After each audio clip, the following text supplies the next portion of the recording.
ប្រទេសថៃបានសុំទោសឡាវចំពោះការបិទច្រកនាំចេញប្រេងឥន្ធនៈតាមរយៈច្រកព្រំដែនចុងមេឃនៃខេត្តឧបលរាជធានីដែលមានព្រំប្រទល់ជាប់នឹងភាគខាងត្បូងនៃប្រទេសឡាវនេះបើតាមការឲ្យដឹងរបស់អ្នកនាំពាក្យក្រសួងការពារជាតិថៃលោកស៊ូរ៉ាសាន់គង់សេរីនៅថ្ងៃច័ន្ទនេះការលើកឡើងរបស់ថៃធ្វើឡើងក្រោយការបិទរបស់ថៃកាលពីពាក់កណ្ដាលអាធ្រាត្រយប់មិញបានបង្ករថយន្តដឹកប្រេងប្រហែល80គ្រឿងដែលអាចផ្ទុកប្រេងឥន្ធនៈជាង4លានលីត្រជាប់គាំងនឹងរងចាំមួយច្រកត្រួតពិនិត្យចុងមេឃតាមការចុះផ្សាយរបស់សារព័ត៌មាន Thai PBS លោកស៊ូរ៉ាសាន់បានបញ្ជាក់ថាចំណាត់ការរបស់ថៃបានប៉ះពាល់ដល់ប្រជាជនឡាវប៉ុន្តែថៃគ្មានចេតនាបង្កការលំបាកសម្រាប់ប្រជាជនឡាវនោះទេលោកបានបន្តថាបទបញ្ជានេះត្រូវបានចេញដោយសារស្ថានភាពព្រំដែនរវាងថៃនិងកម្ពុជាហើយមិនពាក់ព័ន្ធនឹងប្រទេសផ្សេងទៀតនោះទេលោកបានសំទោសដល់ប្រជាជនឡាវដែលអាចរងផលប៉ះពាល់ហើយបាននិយាយថាថៃកំពុងខិតខំប្រឹងប្រែងដើម្បីអនុវត្តវិធានការផ្សេងៗឲ្យបានឆាប់រហ័សខណៈកាត់បន្ថយផលប៉ះពាល់គូរំលឹកថាថៃបានបិទការនាំចេញតាមច្រកចុងមេឃដែលអះអាងថាកម្ពុជាទិញប្រេងនិងទំនិញយុទ្ធសាស្ត្រដោយប្រើឡាវជាច្រកឆ្លងកាត់ថៃចាត់វិធានការបែបនេះខណៈមានសេចក្តីរាយការណ៍ផងដែរថាកងទ័ពជើងទឹកថៃមានគម្រោងកាត់ផ្តាច់ប្រេងនិងទំនិញយុទ្ធសាស្ត្រចូលមកកម្ពុជាយ៉ាងណាមិញកម្ពុជាបានហាមឃាត់ការនាំចូលប្រេងឥន្ធនៈថៃតាំងពីចុងខែមិថុនាមកម្លេះដោយបង្កើនការផ្គត់ផ្គង់ពីប្រទេសវៀតណាមនិងសហបារីជាដើមខណៈទំនិញផ្សេងៗទៀតដែលនាំចូលពីថៃក៏ធ្លាក់ចុះខ្លាំងគួរឲ្យកត់សម្គាល់ផងដែរដោយសារតែការបិទព្រំដែនគោករវាងប្រទេសទាំងពីរបងប្អូននៅពេលនេះថៃកំពុងតែចាប់ដើមបិទព័ត៌មានហើយប្រកាសក្តែងថាហាមមានការ live មានការ post មានការអីទាំងអស់ណាយល់លេសថាខ្លាចមានគ្រោះថ្នាក់ប្រហែលជាទាហានងាប់ច្រើនពេកពិបាកលាក់បងប្អូនណាដូចយើងដឹងហើយងាប់ច្រើនពេកពិបាកលាក់បាទ 3M21 ចូលដល់ទៅកន្លែងណា drone ចូលដល់ក្នុង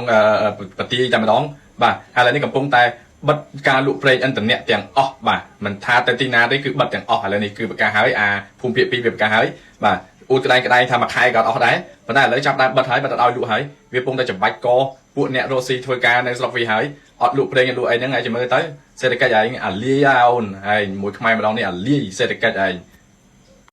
ថៃបានបិទច្រកដឹកប្រេងហើយបានចោទឡាវថាបង្វែរការផ្គត់ផ្គង់ប្រេងទៅកម្ពុជា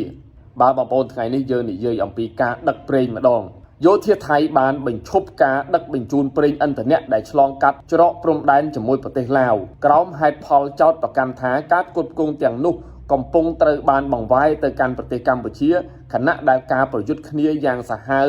រវាងប្រទេសជិតខាងទាំងពីរកំពុងបន្តនៅតាមព្រំដែនមានចំនួនរបស់ពួកគេនេះបើយោងតាមការចុះផ្សាយរបស់ទីភ្នាក់ងារសារព័ត៌មាន Reuters កាលពីថ្ងៃទី15ធ្នូឆ្នាំ2025នេះក្រសួងការពារជាតិថៃបាននិយាយថាយោធាបានរឹតបន្តឹងសកម្មភាពផ្គត់ផ្គង់ប្រេងឥន្ធនៈទាំងអស់ដែលឆ្លងកាត់ច្រកឆងមេឃចូលទៅកាន់ប្រទេសឡាវបន្ទាប់ពីព័ត៌មានសម្ងាត់បានបង្ហាញថាការដឹកជញ្ជូនទាំងនោះត្រូវបានបង្វែរទៅកាន់កងទ័ពកម្ពុជាលោកស៊ូរ៉ាសាន់កងសេរីអ្នកនាំពាក្យក្រសួងការពារជាតិបានលើកឡើងថាចំណាត់ការនេះមិនបង្កគ្រោះថ្នាក់ដល់ប្រទេសឡាវនោះទេយោងតាមข่าวសតរថយន្តដឹកប្រេងប្រហែល80គ្រឿងដែលអាចផ្ទុកប្រេងឥន្ធនៈជាង4លានលីត្រកំពុងជាប់គាំងនិងរងចាំនៅច្រកត្រួតពិនិត្យឆងមេឃដើម្បីចូលទៅប្រទេសឡាវក្រសួងការបរទេសឡាវមិនបានឆ្លើយតបភ្លាមចំពោះសំណើសុំអត្ថាធិប្បាយពី Reuters នោះឡើយក្រសួងថាមពលថៃបានឲ្យដឹងកាលពីសប្តាហ៍មុនថាគ្មានការនាំចេញប្រេងទៅកាន់ប្រទេសកម្ពុជាតាំងពីខែកក្កដាមកម្លេះទិន្នន័យតាមដានកប៉ាល់ពីក្រុមហ៊ុន Kepler បង្ហាញថាប្រទេសសិង្ហបុរីបច្ចុប្បន្នគឺជាអ្នកផ្គត់ផ្គង់ប្រេងឥន្ធនៈធំបំផុតរបស់កម្ពុជាដោយមានប្រហែល 915,000 តោនត្រូវបានដឹកជញ្ជូននៅក្នុងឆ្នាំនេះយ៉ាងណាមិញបរិមាណប្រេងពីប្រទេសថៃបានធ្លាក់ចុះយ៉ាងគំហុកមកត្រឹមប្រហែល 30,000 តោនប៉ុណ្ណោះធៀបនឹងជិត 18,000 តោន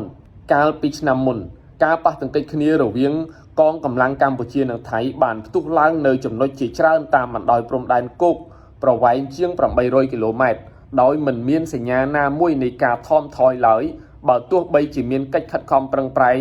ពីអន្តរជាតិដើម្បីសម្រុះសម្រួលបទឈប់បាញ់ក៏ដោយរួមទាំងការអំពាវនាវរបស់សហរដ្ឋអាមេរិកលោកប្រធានាធិបតីដូណាល់ត្រាំផងដែរបាទបងប្អូនអញ្ចឹងយើងបានឃើញនៅក្នុងព័ត៌មាននេះដែលខ្មែរកន្លងមកតែងតែចោទប្រកាន់គ្នាថាកម្ពុជាខ្លះបានលួចនាំចូលប្រេងពីថៃនាំចូលប្រេងពីថៃហើយយើងចោទប្រកាន់ខ្មែរគ្នាឯងប៉ុន្តែព័ត៌មានថ្ងៃនេះក៏បានប្រាប់ថាខាងថៃគេជាអ្នកបញ្ជាក់ថាគេមិនដែលឲ្យលិចធ្លាយប្រេងណាមួយមកតំណក់ណាពីស្រុកគេមកលក់ឲ្យខ្មែរទេ តាំងពីខែកក្កដាឆ្នាំ2025មកម្លេះអញ្ចឹងគេជាអ្នកបិទគេជាអ្នកលក់គេបញ្ជាក់ឲ្យថាគេមិនបានលក់ឲ្យកម្ពុជាទេប៉ុន្តែឥឡូវនេះគេសង្ស័យថាមានការនាំចូលបាទឆ្លងពីថៃទៅឡាវហើយពីឡាវមកកម្ពុជាអញ្ចឹងហើយបានជាគេបិទការនាំប្រេងពីថៃទៅឡាវហើយឥឡូវនេះអញ្ចឹងព័ត៌មានបង្ហាញថាមាន80គ្រឿងបាទកុងតឺន័រដឹកប្រេងហ្នឹងមានដល់80គ្រឿងដែលត្រូវបានគេខាត់នៅឯព្រំដែនចូលទៅប្រទេសឡាវនោះឯងតើបងប្អូនយល់យ៉ាងណាដែរបងប្អូនមានចំណាប់អារម្មណ៍យ៉ាងណាបងប្អូនមានមតិយោបល់យ៉ាងណាអាច comment នៅខាងក្រោមនេះបានអរគុណច្រើនទស្សនិកជនគិតត្រឹមថ្ងៃទី15ខែធ្នូនេះគឺមានរយៈពេលជិត10ថ្ងៃហើយដែលយោធាថៃបន្តវាយប្រហារឈ្លានពានកម្ពុជាជាលើកទី2ទាំងកំរោលចាយើងឃើញថាពីមួយថ្ងៃទៅមួយថ្ងៃយោធាថៃគឺបានពង្រីកសមរភូមិសង្គ្រាមឈ្លានពានកម្ពុជាកាន់តែរីករាលដាលធំទៅហើយថែមទាំងព្រមានបិទព្រំដែនសមុទ្រដោយមិនខ្វល់ពីការអន្តរាគមន៍របស់ប្រធានអាស៊ាននិងសហរដ្ឋអាមេរិកជាដើមលោកហ៊ុនស្រីវត្តនិងលំអិតជូនទស្សនិកជនអំពីស្ថានភាពវិវត្តថ្មីនៅតាមបន្ទាត់ព្រំដែនកម្ពុជាថៃលោកស្រីវត្តតើថៃចាបានបន្តវាយប្រហារនិងពង្រីកសមរភូមិដល់តំបន់ណាខ្លះចាបាទអរគុណធារីសូមជំរាបសួរប្រិយមិត្តកម្ពុជាថ្មីផងដែរបើតាមរបាយការណ៍របស់ក្រសួងការពារជាតិនៅត្រឹមរសៀលថ្ងៃទី15ខែធ្នូនេះគឺស្ថានភាពនៅតំបន់ជួរមុខពិសេសគឺស្ថិតនៅក្នុងខេត្តបន្ទាយមានជ័យដែលមានដូចជាច្រកបឹងតគួនភូមិព្រៃច័ន្ទភូមិជោគជ័យនិងក្នុងខេត្តនិងតំបន់វាលវែងខេត្តពោធិ៍សាត់គឺនៅតែជាចំណុចក្តៅដែលថៃសម្រុកមកខ្លាំងដដែលដែលមានការប្រើប្រាស់នៅដ្រូនទម្លាក់គ្រាប់បែកដ្រូនបាញ់ឧស្ម័នគីមីផ្លោងគ្រាប់និងយន្តហោះទម្លាក់គ្រាប់បែកទៅលើតំបន់ទាំងអស់នោះមួយវិញទៀតនៅតំបន់ថ្មដូនប្រាសាទតាមាន់និងជប់កគីក៏នៅតែមានការបន្តផ្លោងគ្រាប់មកក្នុងតំបន់ទាំងអស់នេះផងដែរទីតាំងដែលនៅថ្ងៃនេះមានការភ្ញាក់ផ្អើលខ្លាំងគឺឃើញថាថៃវាបានពង្រីកនៅទីតាំងភូមិសាស្ត្រក្នុងការទម្លាក់គ្រាប់បែកគឺបានប្រើយន្តហោះ F16 មកទម្លាក់គ្រាប់បែកនៅក្នុងភូមិសាស្ត្រក្នុងស្រុកចុងកាលនិងស្រុកស្រីស្នំនៅក្នុងខេត្តសៀមរាបដែលបើគិតពីចម្ងាយនោះគឺប្រហែលជាង70គីឡូម៉ែត្រពីព្រំដែនកម្ពុជានិងថៃដែលធ្វើឲ្យបង្កឲ្យមានការភ័យខ្លាចទៅដល់ពលរដ្ឋនិងសិស្សានុសិស្សជាច្រើនដោយលោកនាងបានឃើញហើយមានវីដេអូដែលបង្ហាញពីភាពចលាចលនៅក្នុងសាលារៀនដោយសារតែការទម្លាក់គ្រាប់បែករបស់ថៃនេះហើយតំបន់ចុងកាល់នេះក៏ជាតំបន់មួយដែលជាជំរំជនភៀសខ្លួនជំរំជនភៀសសឹករបស់កម្ពុជាផងដែរអញ្ចឹងឃើញថានៅថ្ងៃនេះក្រៅពីតំបន់ដែលមានការប្រយុទ្ធគ្នាកាលពីកន្លងទៅថៃបានពង្រីកមកដល់ក្នុងតំបន់ភូមិសាស្ត្រនៅក្នុងខេត្តសៀមរាបថែមទៀតបើតាមអ្វីដែលគួរចាប់អារម្មណ៍គឺឃើញថាឥឡូវនេះគឺថៃមិនបានបញ្ជូនទាហានរបស់ខ្លួនមកងាប់ទៀតទេគឺឃើញថាបានប្រើប្រាស់ផ្លូវអាកាសនិងប្រើគ្រាប់បែកប្រើការគ្រាប់ផ្លោងបាញ់ចូលទឹកដីកម្ពុជាជំនួសដោយការបញ្ជូនទាហានមកវិញអញ្ចឹងនៅក្នុងថ្ងៃនេះគឺឃើញថាប្រើប្រាស់នៅយន្តហោះចម្បាំងប្រើប្រាស់នៅដ្រូនទម្លាក់គ្រាប់បែកប្រើប្រាស់នៅដ្រូនបាញ់ឧស្ម័នគីមីជាយុទ្ធសាស្ត្រក្នុងការធ្វើសង្គ្រាមជាមួយកម្ពុជានេះបាទចាលោកស្រីវត្តសារព័ត៌មានរបស់ថៃនៅរសៀលថ្ងៃច័ន្ទនេះគេបានផ្សព្វផ្សាយថាទាហានខ្លួននឹងគឺបានវាយដណ្ដើមបានប្រាសាទតាកបីដោយជោគជ័យតើរឿងនេះជាការពិតទេចាថារីនៅពេលនេះគឺបើមើលទៅគឺយើងអត់ទាន់អាចនិយាយបានទេថាអ្នកណាទទួលបានជោគជ័យនរណាដណ្ដើមបានទីតាំងណាជោគជ័យនោះពីព្រោះថានៅក្នុងពេលនេះគឺស្ថិតនៅក្នុងពេលដែលកំពុងមានសង្គ្រាមជាមួយគ្នាអត់ទាន់មានការចុះហត្ថលេខាសន្តិភាពអីជាមួយគ្នាទេអញ្ចឹងបើទោះបីជាមកកាន់កាប់តំបន់នេះក៏ស្អែកខាងស្អែកក៏អាចបាត់ទៅវិញដូចជាកាលពីប្រហែលថ្ងៃមុននៅច្រកបឹងតគួនអីឃើញថាទាហានថៃមកបង្ហូតទង់ជាតិរបស់ខ្លួនស្អែកឡើងត្រូវបានកងទ័ពកម្ពុជាវាយចេញទៅវិញស្លាប់អស់ជាច្រើនអ្នកហើយខូចទាំងស្កុតខូចទាំងរថពាសដៃរបស់ខ្លួនថែមទៀតអញ្ចឹងនៅក្នុងស្ថានភាពពេលនេះគឺយើងមិនទាន់អាចវាយតម្លៃថាខាងណាអាចវាយដណ្ដើមបានជោគជ័យលើទីតាំងណាមួយទេប៉ុន្តែផ្អែកទៅតាមរូបភាពដែលយើងបានឃើញថាតាមការបង្ហោះរបស់សារព័ត៌មានរបស់ថៃគឺគេបញ្ជាក់ថាគេបានវាយកបាននៅតំបន់ប្រាសាទតាកបីរហូតមកដល់រសៀលថ្ងៃទី15ខែធ្នូនេះគឺអត់ទាន់មានការបញ្ជាក់ពីក្រសួងការពារជាតិកម្ពុជានៅឡើយទេប៉ុន្តែបើទោះជាយ៉ាងណាក៏យើងអាចពិនិត្យមើលទៅ ឃើញថាកន្លងទៅបើសិនជាថៃវាយបានតំបន់ណាមួយមែនគេមិនមានត្រឹមតែរូបភាពមួយសន្លឹកហ្នឹងទេគេមានរូបភាពជាច្រើនសន្លឹកគេថែមទាំងមានវីដេអូទៀតដើម្បីបង្ហាញពីជ័យជំនះរបស់ពួកគេប៉ុន្តែទោះជាយ៉ាងណាក៏ខ្ញុំត្រឡប់មកដោយដើមវិញគឺនិយាយថាទោះយ៉ាងណាការកំណត់ពីជោគជ័យលើទីតាំងក្នុងពេលប្រយុទ្ធនៅពេលនេះគឺមិនអាចនិយាយថាជាអចិន្ត្រៃយ៍ទេលុះត្រាតែចប់សង្គ្រាមបានចុះហត្ថលេខាព្រមព្រៀងសន្តិភាពជាមួយគ្នាទើបអាចនិយាយថាដណ្ដើមបានទីតាំងនេះដណ្ដើមបានទីតាំងនោះបាទក៏ប៉ុន្តែយ៉ាងហោចយើងដឹងថាកម្ពុជាយើងគឺគ្រាន់តែការពារលើទឹកដីរបស់យើងតែប៉ុណ្ណោះយើងមិនអោយថៃមកដណ្ដើមយកទីតាំងរបស់យើងបានដោយងាយស្រួលទេបាទចាដោយដែលលោកសេរីវត្តនិងទស្សនិកជនបានជ្រាបហើយយោធាថៃចាជាលើកទី2នេះបានបើកការវាយប្រហារទាំងកំរោលចាដោយមិនរើសទីតាំងមកលើដែនអធិបតេយ្យភាពរបស់កម្ពុជាខ្ញុំចង់ឲ្យលោកសេរីវត្តលម្អិតថាតើថៃចាយកហេតុផលអ្វីដើម្បីបន្តវាយប្រហារឈ្លានពានកម្ពុជាយ៉ាងសាហាវយង់ខ្នងបែបនេះចាឥឡូវនេះគឺគ្មានអ្នកណាអាចបដាយបដៅថៃបានទេនៅថ្ងៃទី13ខែធ្នូបន្ទាប់ពីនិយាយទូរស័ព្ទជាមួយនឹង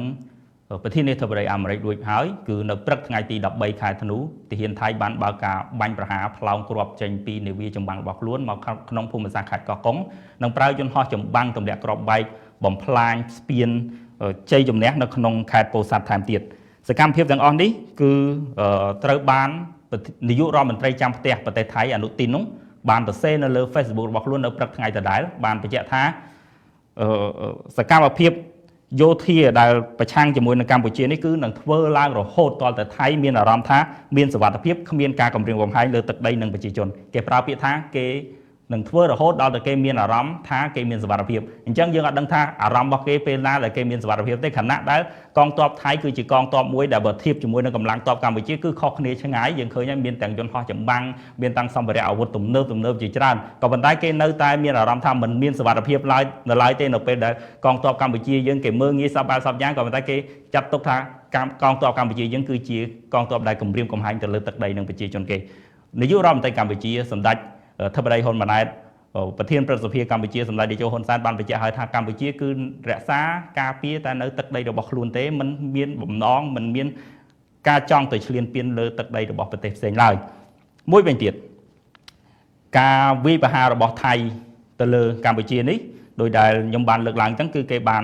លើកឡើងពីហេតុផលដែលថាកម្ពុជាបានគំរាមកំហែងលើទឹកដីនិងប្រជាជនគេហើយដល់ប្រើហេតុផលនេះហើយទើបគេបន្តសកម្មភាពយោធា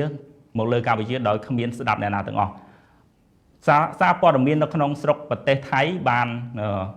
ដកស្រង់សម្ដីរបស់នាយករដ្ឋមន្ត្រីថៃក្នុងសន្និសីទកាសែតមួយកាលពីថ្ងៃទីបើខ្ញុំចាំច្បាស់គឺនៅថ្ងៃទី13គឺបានបញ្ជាក់ថានៅពេលនេះគឺថៃមិនត្រូវការស្ដាប់អ្នកណាទាំងអស់អញ្ចឹងគឺគេត្រូវតែបើកប្រតិបត្តិការយោធារហូតដល់ពេលមួយដែលគេមានអារម្មណ៍ថាគេមានសុវត្ថិភាព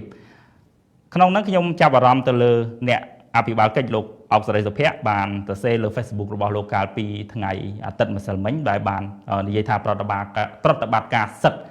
របស់ថៃលើកនេះគឺលេងលាក់កំបាំងទៀតហើយគឺជាសកម្មភាពឈ្លានពានតែម្ដងសកម្មភាពនេះគឺបណ្ដាលមកពីសកម្មភាពគឺបណ្ដាលមកពីនយោបាយភូតកុហករបស់ថៃគឺបានបរាជ័យអញ្ចឹងហើយដល់ពេលថាគេដឹងអស់ហើយអញ្ចឹងបើជ្រុលដឹងហើយអញ្ចឹងប្រើប្រាស់សកម្មភាពឈ្លានពានយកតែម្ដងទៅដើម្បីបើថាជ្រុលកើតរឿងអីមួយគឺត្រូវគេត្រូវតែប្រឈមមុខនៅពេលនឹងតែម្ដងបាទចាជុំវិញសង្គ្រាមកម្ពុជាថៃនេះដែរដែលត្រូវបានគេមើលឃើញហើយថាការឈ្លានពានមកលើកម្ពុជារបស់យោធាថៃនេះគឺធ្វើឡើងក្រោមសេណារីយ៉ូនយោបាយរបស់គេដើម្បីទាញប្រជាប្រិយភាពសម្រាប់ការបោះឆ្នោតក៏ដូចជាបង្វែរនៅស្ថានភាពនៅក្នុងប្រទេសដើម្បីដាក់មកលើព្រំដែនឲ្យប្រជាពលរដ្ឋរបស់គេនឹងងាកមកចាប់អារម្មណ៍ទៅលើបញ្ហាព្រំដែនវិញលោកស្រីវត្តនៅប្រទេសថៃឯនោះវិញចាស់តើមានទេសកម្មភាពប្រឆាំងទៅនឹងទង្វើរបស់រដ្ឋាភិបាលនិងទាហានថៃដែលបន្តបាញ់ប្រហារឈ្លានពានមកលើកម្ពុជានោះចា៎បាទអរគុណតារីយើងឃើញមានពលរដ្ឋថៃមួយចំនួនបាននៅចុងសប្តាហ៍មុនគឺបានចាប់ផ្ដើមបង្ហាញនៅអារម្មណ៍របស់ពួកគេប្រឆាំងទៅនឹងសង្គ្រាមឈ្លានពានរបស់ថៃលើកម្ពុជាដោយពួកគេបាននាំគ្នាធ្វើការតវ៉ាទាំងនៅទីក្រុងបាងកកនិងនៅខេត្តមួយចំនួននៅក្នុងប្រទេសថៃបើទោះបីជាមានចំនួនតិចតួចក៏ដោយក៏ជាសញ្ញាមួយនៃការបង្ហាញនៅការមិនពេញចិត្តចំពោះរដ្ឋាភិបាលថៃដែលធ្វើសង្គ្រាមជាមួយកម្ពុជានេះពួកគេបានលើកបដានិងនិយាយថាត្រូវគិតទៅលើជនស៊ីវិលជាធំហើយប្រាប់ទៅរដ្ឋាភិបាលថៃឲ្យឈប់យកការស្លាប់របស់ពលរដ្ឋជាយុទ្ធនាការបោះឆ្នោតទៀតទៅនៅថ្ងៃទី14តារាថៃម្នាក់គឺកញ្ញាអុផលសុជាតាដែលជាបវរកញ្ញាពិភពលោកឆ្នាំ2025ផងដែរ ក៏បានថ្លែងក្នុងវេទិកាភាពជាអ្នកដឹកនាំឆ្នាំ2025នៅរាជធានីបាងកកដោយអំពាវនាវឲ្យគិតពីសន្តិភាពជាជាងសង្គ្រាមអ្វីដែលគាត់និយាយនឹងខ្ញុំសូមដកស្រង់ពាក្យខ្លះៗមកដើម្បីសម្រាយជូនទស្សនិកជនគឺគាត់បាននិយាយថាអ្វីដែលយើងធ្វើពេលនេះគឺនឹងជះឥទ្ធិពលទៅដល់មនុស្សជំនាន់ក្រោយសូមជ្រើសរើសសន្តិភាពជាជាងសង្គ្រាមជ្រើសរើសកិច្ចសហប្រតិបត្តិការជាជាងចំនួនជ្រើសរើសមនុស្សជាជាងជ័យជំនះសូមដាក់មនុស្សជាតិនៅលើអ្វីៗទាំងអស់គឺគាត់ផ្ដល់តម្លៃថាសង្គ្រាមគឺវាគ្មានតម្លៃអីទេមានតែមនុស្សជាតិទេដែលមានតម្លៃដែលត្រូវការគាំពៀនៅពេលនេះហើយសូម្បីតែប្រជាពលរដ្ឋថៃមួយចំនួនក៏ចាប់ផ្ដើមបង្ហាញការមិនពេញចិត្តចំពោះរដ្ឋាភិបាលថៃដែលបានប្រើប្រាស់សង្គ្រាមនេះជាយុទ្ធនាការក្នុងការឃោសនាបោះឆ្នោតរបស់ខ្លួនយើងក៏ឃើញថាមានសញ្ញាធុញទ្រាន់នេះគឺជាសញ្ញានៃការធុញទ្រាន់សង្គ្រាមរបស់ប្រជាជនថៃដែលចាប់ផ្ដើមបន្តិចម្ដងហើយបើទោះបីជាមានចំនួនតិចតួចនៅឡើយតែបើយើងមើលទៅប៉ះសិនជាសង្គ្រាមនេះអស់បន្លាយរយៈពេលវែងគឺប្រកបណាស់ការមិនពេញចិត្តជាមួយនឹងសង្គ្រាមនេះគឺអាចមានចំនួនច្រើនឡើងដោយយើងអាចមើលឃើញថាមានមនុស្សគឺមានខួរក្បាលគិតអាចយល់អ្វីល្អយល់អ្វីអាក្រក់យល់ដឹងអំពីការខាតបង់ខ្ញុំលើកឧទាហរណ៍ដូចជាសង្គ្រាមវៀតណាមដែលសហរដ្ឋអាមេរិកធ្វើសង្គ្រាមជាមួយនឹងវៀតណាមពីដំបូងគឺអត់ទាន់មានការតវ៉ាបាតកម្មអីធំដុំទេតែបន្ទាប់ពីសហរដ្ឋអាមេរិកខាតបង់ទាំងសេដ្ឋកិច្ចខាតបង់ទាំងទាហានរបស់ខ្លួននៅក្នុងសង្គ្រាមវៀតណាមគឺឃើញមានប្រជាពលរដ្ឋសហរដ្ឋអាមេរិកនាំគ្នាធ្វើការបាតកម្មតវ៉ាប្រឆាំងទៅនឹងសង្គ្រាមនេះកាន់តែធំឡើងរហូតដល់សហរដ្ឋអាមេរិកដកខ្លួនចេញពីសង្គ្រាមនេះនៅឆ្នាំ1975តែម្ដងអញ្ចឹងខ្ញុំជឿថារដ្ឋាភិបាលក៏ប្រហែលអញ្ចឹងខ្ញុំជឿថារដ្ឋាភិបាលថៃក៏ប្រហែលជាដឹងរឿងនេះដែរបើសិនជាសង្គ្រាមនេះអស់បន្លាយកាន់តែវែងជំនឿទុកចិត្តការគ្រប់គ្រងពីប្រជាជនចំពោះរដ្ឋាភិបាលរបស់លោកអនុទីនចំពោះទាហានគឺកាន់តែចុះខ្សោយអញ្ចឹងហើយបានយើងឃើញថាលោកអនុទីនបានស្នើសុំព្រះមហាក្សត្រថៃដើម្បីរំលាយសភាដើម្បីក្នុងការមានពេលដើម្បីរៀបចំការបោះឆ្នោតនៅពេលខាងមុខឲ្យបានឆាប់ទាន់ពេលដែលខ្លួនឯងនៅមានប្រជាប្រិយភាពនៅបាទចាជាសំណួរចុងក្រោយទៅកាន់លោកស្រីវត្តមកទល់ពេលនេះតើតួលេខចាជនរងគ្រោះកម្ពុជាដែលរងគ្រោះដោយសារការវាយប្រហាររបស់យោធាថៃនឹងបានកើតឡើងប្រមាណអ្នកហើយចាបាទថារីតាមការដឹងពីរដ្ឋមន្ត្រីក្រសួងព័ត៌មានលោកណេតផាត្រានៅត្រឹមរសៀលថ្ងៃទី15ខែធ្នូឆ្នាំ2025នេះបានដឹងថាពលរដ្ឋខ្មែរដែលរងគ្រោះពីការឈ្លានពាននេះមានចំនួន15នាក់បានស្លាប់និងរបួសចំនួន73នាក់ក្រៅពីនោះពលរដ្ឋប្រមាណជាង40,000នាក់ជាង40,000នាក់បានភៀសខ្លួនទៅកាន់ទីតាំងសុវត្ថិភាពនៅក្នុងចំណោមជាង40,000នាក់នោះគឺជាង20,000នាក់ហើយដែលជាស្ត្រីហើយមានកុមារជិតហើយមានកុមារជិត10,000នាក់ដែលបានភៀសខ្លួនទៅកាន់ទីតាំងសុវត្ថិភាពដែលមាននៅក្នុងដូចជានៅខេត្តព្រះវិហារឧត្តរមានជ័យបន្ទាយមានជ័យបាត់ដំបងកោះកុងនិងខេត្តសៀមរាបបាទចាសសូមអរគុណលោកស្រីវត្តដែលបានលំអិតព័ត៌មានទាក់ទងទៅនឹងស្ថានភាពវិវត្តថ្មីនៅតាមបន្ទាត់ព្រំដែនកម្ពុជាថៃចាក៏ដូចជាតួលេខនៃជនភៀសសាកម្ពុជានៅពេលនេះអរគុណធារី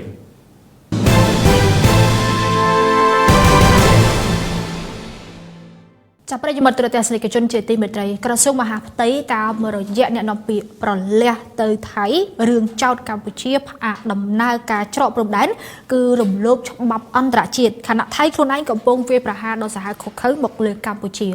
កញ្ញាស៊ូលីរាយការណ៍លម្អិតជូនអំពីព័ត៌មាននេះឆ្លើយតបទៅនឹងការចោទរបស់ថៃថាកម្ពុជាសម្រេចផ្អាកការធ្វើដំណើរឆ្លងកាត់ព្រំដែនជាមួយថៃជាការរំលោភច្បាប់អន្តរជាតិនិងក៏ការសិទ្ធិមនុស្សនោះក្រសួងមហាផ្ទៃកម្ពុជាបានទាត់ចោទចំពោះការចាប់ប្រកាន់បែបនេះដោយអះអាងថាការសម្រេចរបស់កម្ពុជាគឺដើម្បីធានានូវសុវត្ថិភាពជនស៊ីវិលរាប់ទាំងជនជាតិថៃពីការវាយប្រហារដ៏សាហាវរបស់យោធាថៃនៅតាមព្រំដែនកម្ពុជា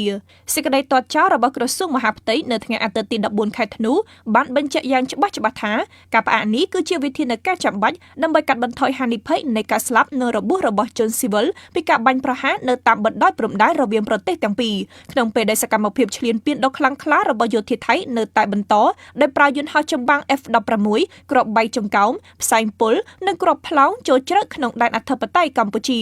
ការចោទកម្ពុជារឿងផ្អាកការធ្វើដំណើរឆ្លងកាត់ព្រំដែនដើម្បីឃាត់ឬបង្ខាំងពលរដ្ឋថៃនិងជាការបំបិទសិទ្ធិសេរីភាពនៃការធ្វើដំណើរឬបំពានលើច្បាប់និងអនុសញ្ញាអន្តរជាតិនោះក្រសួងមហាផ្ទៃថាជាការមិនត្រឹមត្រូវឡើយក្រសួងមហាផ្ទៃតាមរយៈអ្នកនាំពាក្យរបស់ខ្លួនបានសង្កត់ធ្ងន់ថាតាមច្បាប់អន្តរជាតិរដ្ឋាភិបាលមានកាតព្វកិច្ចចម្បងការពារអាយុជីវិតនិងសុវត្ថិភាពជនស៊ីវិលទាំងពលរដ្ឋខ្មែរនិងជន បរទេសរួមទាំងជនជាតិថៃ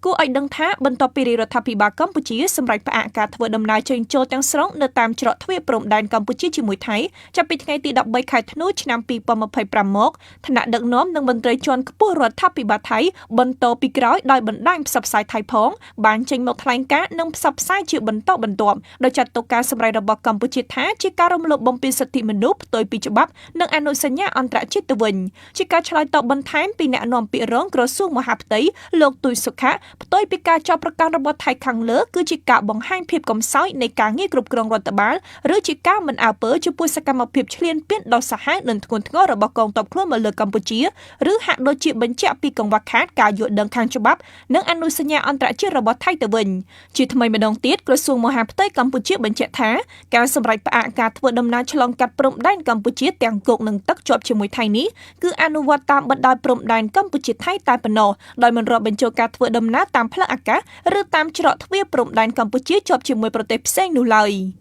ចាស់ទេសរដ្ឋមន្ត្រីកៅរមីចាស់បានបញ្ចេញសារដាស់តឿនអ្នកសុរិនឲ្យភ្ញាក់ខ្លួនកុំបដូរជីវិតច្បាំងជាមួយកម្ពុជាអីព្រោះស្លាប់ទៅនាយករដ្ឋមន្ត្រីថៃគឺមិនខ្វល់ឡើយជាក់ស្ដែងអនុទានជ្រៀងលេងយ៉ាងរំភើយទស្សនាសេចក្តីរាយការណ៍លម្អិតពីលោកណារ៉ាត់ទេសរដ្ឋមន្ត្រីកៅរេមីប្រធានគណៈកម្មាធិការសិទ្ធិមនុស្សកម្ពុជាលើកឡើងថាយោធាថៃតែងតែរុញឲ្យអ្នករស់នៅសុរិនស៊ីសាកេតបូរីរ៉ាមនិងអ៊ូប៊ុនរាជធានីចូលច្បាំងនៅតាមបន្ទាត់ព្រំដែនឈ្លានពានមកលើកម្ពុជាព្រោះក្រុមទាំងនេះគិតថាពួកគេជាសៀមមិនដែលគិតថាមានដើមកំណើតជាខ្មែរឡើយលោកកៅរេមីបានប្រាប់ឲ្យអ្នកទាំងនោះល្មមភ្ញាក់ខ្លួនហើយឈប់បដូរជីវិតចូលច្បាំងដើម្បីមហិច្ឆតាថៃតទៅទៀតព្រោះស្លាប់ទៅក៏ថៃមិនខ្វល់ដែរតួយ៉ាងពេលទាហានថៃកំពុងច្បាំងឲ្យបាត់បង់ជីវិតអនុទានបែរជាច្រៀងលេងយ៉ាងរំភើយមិនចូលរួមកាន់ទុក្ខសោះឡើយទេសរដ្ឋមន្ត្រីកៅរេមីបណ្ដាស់តឿនទៅកាន់អ្នកសុរិនតាមរយៈបណ្ដាញសង្គម Facebook ផ្លូវការនាល្ងាចថ្ងៃទី14ខែធ្នូដូចនេះខ្ញុំបានទទួលព័ត៌មានមួយដែលពួកនៅក្នុងរដ្ឋាភិបាលនិងយោធាថៃនៅបាងកកមិនដែលគិតក្រុមរស់នៅសុរិនស៊ីសាកេតបូរីរ៉ាមនិងអ៊ូប៊ុនរាជធានីថាជាថៃនោះទេអញ្ចឹងហើយបើទោះជាក្រុមនេះស្លាប់កោជើងគ្នាក៏នាយករដ្ឋមន្ត្រីថៃនិងយោធាថៃមិនខ្វល់ដែរបងប្អូនអើយល្មមភ្ញាក់ខ្លួនហើយកុំបដូរជីវិតមកច្បាំងជាមួយខ្មែរកណ្ដាលអីបើមិនជឿមើលទៅអនុទានកំពុងច្រៀងយ៉ាងសប្បា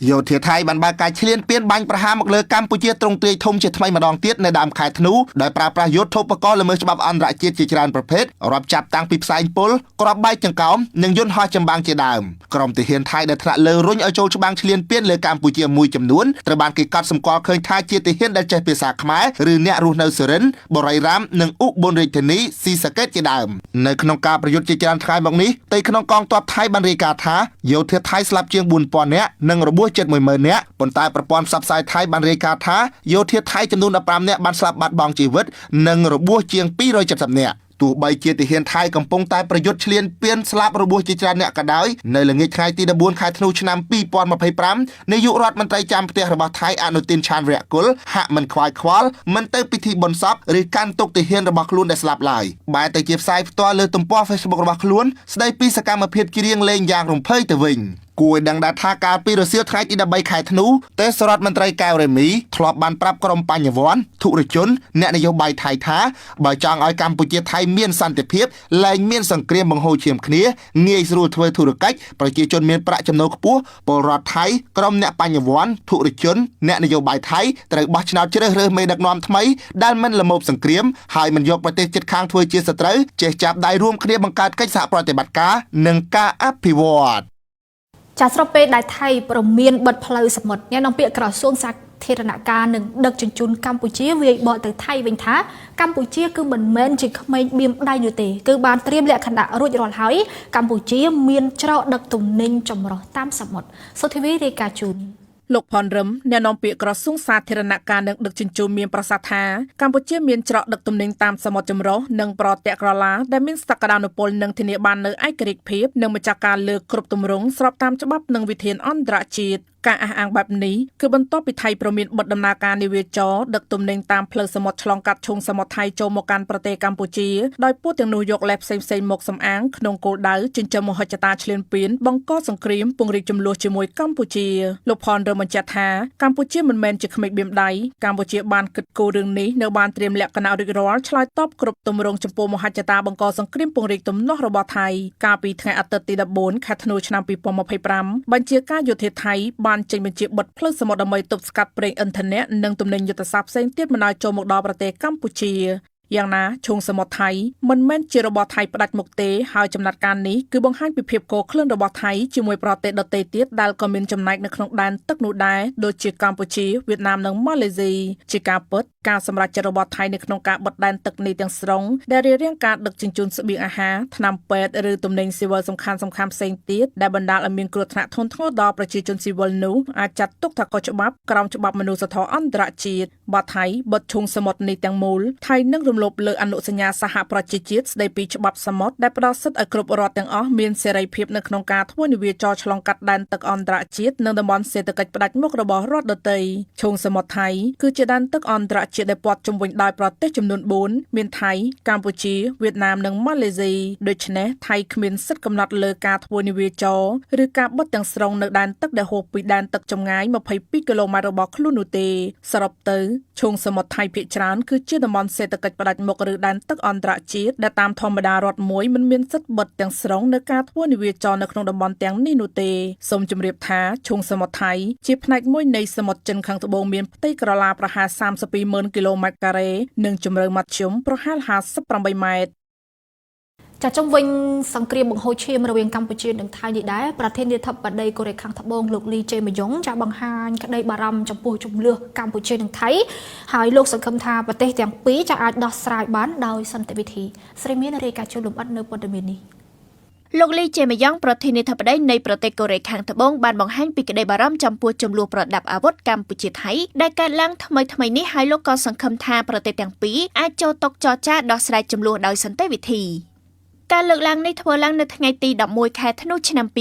2025នៅក្នុងឱកាសលោកខួនផុនរតនៈឯកអគ្គរដ្ឋទូតកម្ពុជាប្រចាំប្រទេសកូរ៉េខាងត្បូងបានចូលជួបប្រកាសសារតាំងជូនលោកលីជេម៉ាយ៉ុងប្រធានាធិបតីនៃសាធារណរដ្ឋកូរ៉េជាមួយបណ្ដាអង្គទូតមកពីប្រទេសចំនួន7ផ្សេងទៀតតាមរយៈជំនុំនេះលោកលីជេម៉ាយ៉ុងប្រធានាធិបតីកូរ៉េបានសម្ដែងនូវក្តីបារម្ភចំពោះចំនួនប្រដាប់អាវុធនិងភាពតានតឹងរវាងប្រទេសកម្ពុជានិងថៃនៅក្នុងពេលថ្មីនេះដោយលោកសង្ឃឹមថាប្រទេសទាំងពីរអាចត្រឡប់មកតុចរចាដោះស្រាយចំនួនតាមសន្តិវិធីតាមច្បាប់អន្តរជាតិឆ្លៀតនៅក្នុងឱកាសនេះប្រធានាធិបតីកូរ៉េខាងត្បូងក៏បានអរគុណដល់រដ្ឋាភិបាលកម្ពុជាចំពោះកិច្ចខិតខំប្រឹងប្រែងសហការបានយ៉ាងល្អនៅក្នុងការប្រយុទ្ធប្រឆាំងឧក្រិដ្ឋកម្មអនឡាញផងដែរជាមួយគ្នានេះលោកខួនផុនរតនៈឯកអគ្គរដ្ឋទូតបានលើកឡើងថាកម្ពុជាតែងវាយតម្លៃខ្ពស់ចំពោះទំនាក់ទំនងទ្វេភាគីរវាងប្រទេសកម្ពុជានិងកូរ៉េលើគ្រប់វិស័យដែលបានបម្រើដល់ប្រយោជន៍របស់ប្រជាជននៃប្រទេសទាំងពីរកន្លងមកបន្ថែមពីនេះលោកបានបង្ហាញពីមោទកភាពដែលមានឱកាសមកបំពេញបេសកកម្មនៅក្នុងប្រទេសកូរ៉េដែលជាប្រទេសមានសេដ្ឋកិច្ចជឿនលឿនព្រមទាំងមានប្រវត្តិសាស្ត្រនិងអរិយធម៌ដ៏សម្បូរបែបនៅក្នុងជំនួបខាងលើឯកអគ្គរដ្ឋទូតបានបដិញ្ញាចិត្តថានឹងខំប្រឹងប្រែងឲ្យអស់លទ្ធភាពបន្តពង្រឹងទំនាក់ទំនងរវាងប្រទេសទាំងពីរឲ្យកាន់តែរឹងមាំបន្ថែមទៀតចាលោកនាងកញ្ញាជាទីមេត្រីអ្នកសារព័ត៌មានអន្តរជាតិល្បីៗដូចជា AFP ចា AP Reuters EPA ចាស់ Xinhua CNA Al Jazeera ជាដើមគឺបានបង្ហាញវត្តមាននៅកម្ពុជានាំយកការផ្សាយពិតថៃឈ្លានពានប្រាប់ពិភពលោកសាមៀនរាយការណ៍លម្អិតជូនអំពីព័ត៌មាននេះ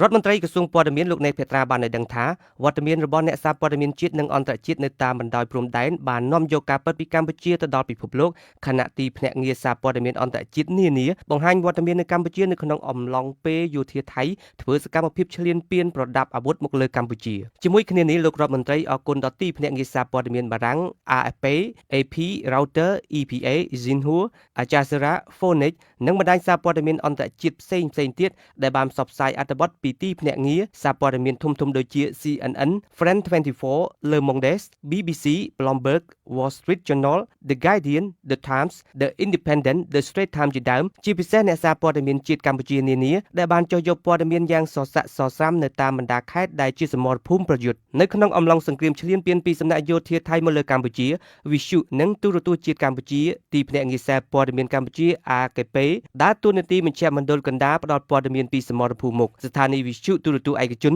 ប្រព័ន្ធផ្សព្វផ្សាយបែបថ្មីផ្សេងទៀតបានចូលរួមយ៉ាងសកម្មនៅក្នុងការផ្ដល់ព័ត៌មានរួមទាំងអ្នកសារព័ត៌មានគ្មានអង្គភាពអ្នកមានឥទ្ធិពលនៅក្នុងសង្គមនិងអ្នកលេងបណ្ដាញសង្គមលោកណេតផាត្រាបានគូបញ្ជាក់ថាអ្នកទាំងអស់គ្នាជាសម្លេងពិតនិងបាននាំយកការពិតប្រឆាំងនឹងការភូតកុហកកម្ពុជាបានត្រៀមទទួលស្វាគមន៍អ្នកសារព័ត៌មានអន្តរជាតិផ្សេងទៀតមកយកព័ត៌មាននៅកម្ពុជាដោយឡែកប្រធានក្លឹបអ្នកកាសែតកម្ពុជាលោកពុយគា កាលពីថ្ងៃទី12ខែធ្នូបានដឹកនាំក្រុមការងារសារព័ត៌មានចម្រុះប្រមាណជា20ស្ថាប័នផ្សាយជាភាសាខ្មែរអង់គ្លេសបារាំងនិងភាសាចិនចុះដល់ជំរំភាសឹកនៅក្នុងខេត្តឧត្តរមានជ័យដើម្បីផ្តិតយកព័ត៌មានពិតផ្សព្វផ្សាយជូនសាធារណជាតិនិងអន្តរជាតិលោកបានថ្លែងថាបេសកកម្មនេះដើម្បីឲ្យអ្នកសារព័ត៌មានបានឃើញពីតថភាពជាក់ស្ដែងប្រជាពលរដ្ឋរងគ្រោះពិតប្រាកដដោយសារសង្គ្រាមថៃឈ្លានពានដែនអធិបតេយ្យកម្ពុជាក្រសួងព័ត៌មានបានគិតគូរនិងយកចិត្តទុកដាក់បំផុតចំពោះសុវត្ថិភាពនៃអ្នកសារព័ត៌មានអំឡុងពេលមានសង្គ្រាមមន្ត្រីនៃក្រសួងព័ត៌មានបានចូលរួមយ៉ាងសកម្មនៅក្នុងការសម្របសម្រួលដំណើរចុះយកព័ត៌មាននិងធ្វើបទសម្ភាសន៍ជាមួយអាជ្ញាធរពាក់ព័ន្ធនៅក្នុងករណីចាំបាច់ជាមួយគ្នានេះលោករដ្ឋមន្ត្រីក៏ចូលរួមសោកស្ដាយចំពោះអ្នកសារព័ត៌មានកម្ពុជាម្នាក់ដែលទទួលរងរបួសអំឡុងពេលចុះរាយការណ៍ព័ត៌មាននៅព្រឹកថ្ងៃទី8ខែធ្នូបណ្ដាលឲ្យអំបែងគ្រាប់ខ្ទាតត្រូវបណ្ដាលឲ្យរងរបួសបែកមាត់អង្គាស្អែកនេះអ្វីជាការកត់សម្គាល់ដែលរដ្ឋមន្ត្រីដែលនាយករដ្ឋមន្ត្រីម៉ាឡេស៊ីដែលជាប្រធានអាស៊ានបានចេញមកប្រកាសនៅថ្ងៃទី15ខែធ្នូនេះថាលើកពេលកិច្ចប្រជុំរដ្ឋមន្ត្រីការបរទេសពិសេសនោះស្ដីពីចំនួនកម្ពុជាហ្នឹងគឺដោយសារតែភាគីកម្ពុជាហើយនិងភាគីថៃបានស្នើសុំពន្យាពេលហើយការស្នើសុំពន្យាពេលហ្នឹងមូលហេតុសំខាន់គឺថារឿងរ៉ាវផ្សេងៗហ្នឹងមិនទាន់មានស្ដាប់ធ្នាប់ឬរបៀបរៀបរយដូច្នេះហើយអ្វីដែលជាការកត់សម្គាល់គឺថាក្នុងនាមប្រធានអាស៊ានបានផ្ដល់តម្លៃឲ្យប្រទេសទាំងពីរដែលបានស្នើសុំកិច្ចពន្យាពេលនៃកិច្ចប្រជុំរហូតដល់ថ្ងៃទី22ខែធ្នូឬក៏ថានៅសប្តាហ៍ក្រោយវិញដូច្នេះហើយនេះគឺជារឿងរ៉ាវសំខាន់ដែលនាយករដ្ឋមន្ត្រីម៉ាឡេស៊ីក្នុងនាមប្រធានអាស៊ាននឹងបានប្រាប់អ្នកសារព័ត៌មាននៅរសៀលថ្ងៃទី20នៅថ្ងៃទី15នេះបាទនេះគឺជាអ្វីជាមូលហេតុសំខាន់គឺថាភាគីទាំងពីរភាគីចំនួនគឺភាគីថៃហើយនិងកម្ពុជានឹងបានស្នើសុំពន្យាពេលបាទលោករ៉ាន់រ៉េលោកអាចលំអិតបានទេថាតើអ្វីជាវត្ថុបំណងនៃការកោះប្រជុំរដ្ឋមន្ត្រីការបរទេសនាពេលនេះចា៎ជាកិច្ចប្រជុំដ៏សំខាន់មួយដែលធ្វើឡើងនេះគឺអ្វីតាមនាយករដ្ឋមន្ត្រីម៉ាឡេស៊ីដែលបានប្រកាសឲ្យដឹងជាសាធារណៈកាលពីថ្ងៃទី13ខែធ្នូយើងហ្នឹងគឺថាកិច្ចប្រជុំរដ្ឋមន្ត្រីការបរទេសពិសេសនេះគឺថាធ្វើឡើងត្រឹមតែរយៈពេល3ថ្ងៃប៉ុណ្ណោះក្រោយពីប្រធានាធិបតីសហរដ្ឋអាមេរិកលោកដូណាល់ត្រាំហ្នឹងបានទាញភាគីថៃឲ្យចូលមកកាន់តុចរឬក៏ថាមកអនុវត្តកិច្ចព្រមព្រៀងសន្តិភាពដែលមានស្រាប់ហើយអ្វីជាការកត់សម្គាល់គឺថាកិច្ចប្រជុំដែលគ្រោងធ្វើនៅថ្ងៃទីលើកមុនថាប្រកាសនៅថ្ងៃទី16ហើយពន្យាទៅដល់ថ្ងៃ22វិញហ្នឹងគឺថាកត្តាសំខាន់គឺពិភាក្សាទៅលើចំនួនកម្ពុជាហើយនិងប្រទេសថៃដែលបានកើតផ្ទុះសង្គ្រាមក្នុងរយៈពេលនេះជាកត្តាសំខាន់មួយទៀតនោះគឺថាជាការកត់សម្គាល់បំផុតដែលយើងឃើញនៅការប្រកាសរបស់នាយករដ្ឋមន្ត្រីម៉ាឡេស៊ីក្នុងនាមប្រធានអាស៊ានកាលពីថ្ងៃទី13ហ្នឹងគឺថាកិច្ចប្រជុំពិសេសហ្នឹងនឹងត្រូវដាក់នៅរបាយការណ៍នៃការត្រួតពិនិត្យផ្កាយរណបដែលសហរដ្ឋអាមេរិកនឹងត្រូវផ្ដល់ឲ្យសម្រាប់ការត្រួតពិនិត្យអំពីការអនុវត្តបទឈប់បាញ់ប៉ុន្តែជាអកុសលគឺថាភាគីថៃបានបដិសេធមិនអនុវត្តបទឈប់បាញ់ទេហើយតែងតែបង្ករឿងហើយបង្កើនការវាយប្រហារមកលើប្រទេសកម្ពុជាដែលធ្វើឲ្យការពិភាក្សាឬក៏ថាការដាក់ផ្កាយរណបហ្នឹងអាចនឹងធ្វើបរាជ័យឬក៏ថាមិនទាន់អាចអនុវត្តបានសម្រាប់ការទទួលជួលព្រមពីភាគីទាំងពីរនេះគឺជារឿងរ៉ាវប្រភពដើមដែលកិច្ចប្រជុំពិភាក្សារោគដំណោះស្រាយកម្រិតក្រសួងកម្រិតរដ្ឋមន្ត្រីការបរទេសអាស៊ានដែលគ្រោងធ្វើនៅថ្ងៃស្អែកប៉ុន្តែត្រូវបានពន្យាទៅដល់ថ្ងៃ22ខែធ្នូនេះបាទ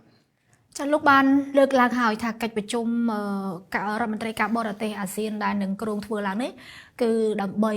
ទាញថៃឲ្យទៅកាន់តុចរចាក៏ដូចជាងាកទៅគ្រប់លើកិច្ចព្រមព្រៀងកាលពីថ្ងៃទី26នៅទីក្រុងកូឡាឡាំពួរប៉ុន្តែដូច្នេះសម្រាប់ការពន្យាពេលនៃកិច្ចប្រជុំនេះ